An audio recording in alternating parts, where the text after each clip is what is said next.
Chapter 4. Make the enemy juggle. Control the chaos, drown them in it, own them while they beg for air. Trump did it to America. Donald Trump didn't win through brilliance, he won through noise. He didn't have a better plan, he had a bigger mess. He didn't solve problems, he buried them beneath 100 new ones. He made the entire country juggle. Scandals, lawsuits, tweets, trade wars, immigration raids, deregulation, midnight executive orders, and culture war bombs dropped on purpose at 3 a.m. While America was gasping for air, still juggling the first 5 crises, he slipped new laws through the cracks. He made us run out the clock while he rewrote the rulebook. The media couldn't keep up, Congress couldn't keep up, we couldn't keep up, and he fucking knew it. This wasn't strategy, it was exhaustion by design. They thought they were in control. I saw this same play on a smaller scale every day in business. When I was a buyer, vendors didn't manage me, I owned their calendars, their brains, and their anxiety. I gave them tasks, important ones, useless ones, things I could have done myself but refused to lift a finger for. I buried them so deep in my work that they stopped doing their own. One of them helped me build a presentation once, thought it was for a board meeting. It wasn't, it was for a job interview, best presentation I ever gave, and he thanked me for the opportunity. Another one spent 2 weeks working on a promotional plan I told him that was urgent. I scrapped the whole thing the day before it launched because it was never about the promotion, it was about keeping him off balance, too busy to ask for a cost increase. It's not about what you know, it's about what you can control. You keep them so busy that when you ask for something, they're too exhausted to say no. Confusion is a weapon.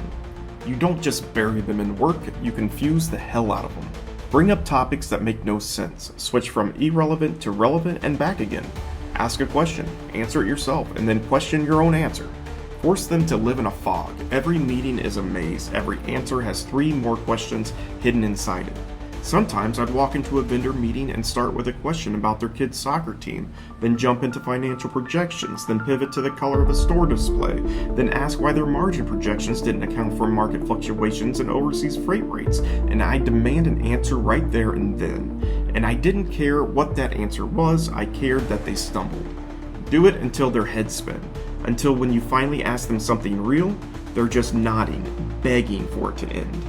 And when they nod, you take that as a yes, you record it, you quote it, you hold them to it like it was written in blood, even if they only nodded to protect their own sanity. Keep them drowning. And it never ends. Once they're juggling so many balls they can't see straight, their own boss comes in and dumps more on their plate. 80-hour weeks turn into 90. And me? I tell them I'm working 100 hours a week, that they need to step it up, that they're falling behind. I would tell them that they were part of something bigger, that they were saving the company, that their sacrifices mattered. I made them believe they were heroes in a war they didn't even realize I started. But after a year or 2, year or 3, they were not saving anything. They're breaking themselves for my profit. And I'm just sitting back, smiling, collecting the wins quietly. But if I ever saw them in person, I'd ask them why they fucked it up so bad. I'd make them feel like they failed me, even though they gave me everything I wanted. Because in the end, the only thing better than beating your enemy is making them believe they failed you. Too busy to fight back. And when they finally crawl back to ask for a cost increase, they're terrified. So I hit them with one question. Did you finish what I already fucking told you to do? Of course they haven't, because they're drowning. So I push it off again. And when they finally drag themselves back, I've already agreed to 80% of their cost increase, but not on the products that matter. The 2 biggest volume SKUs, I demanded a cost decrease. But they're too busy, too tired to run the numbers and see what I really did. They go back to their boss bragging that they got 80% of what they asked for, that they won, that they finally beat me. But in reality, I just increased my margins. I might drop those low volume SKUs anyway. This is how you win against people who are too tired to see that they already lost. This is power. This isn't negotiation, this is exhaustion.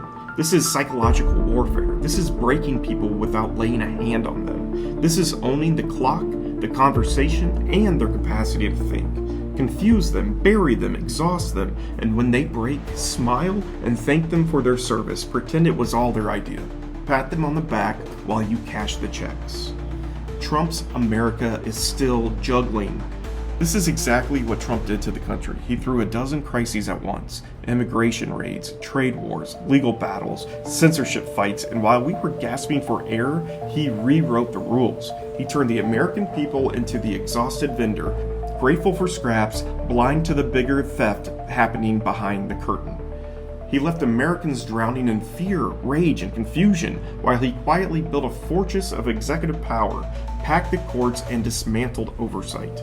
He played the nation the same way I played my vendors: overwhelm, exhaust, extract. But there is a way out. You stop fucking juggling. You break the rhythm. You refuse to play his game. You do not chase every crisis. You name the pattern. You break the cycle.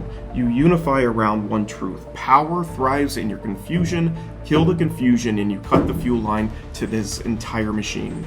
The solution isn't to scream louder, it's to focus harder, to call the shot and make it count. Expose him, simplify the message, rip away the distractions, burn down the circus tent while he's still center stage. Stop fucking juggling, start fucking smashing. And when he runs, when he flees from his own mess, make sure there's nowhere left to hide. History remembers the jugglers as fools, but it remembers the ones who broke the act as legends. Let's fucking go.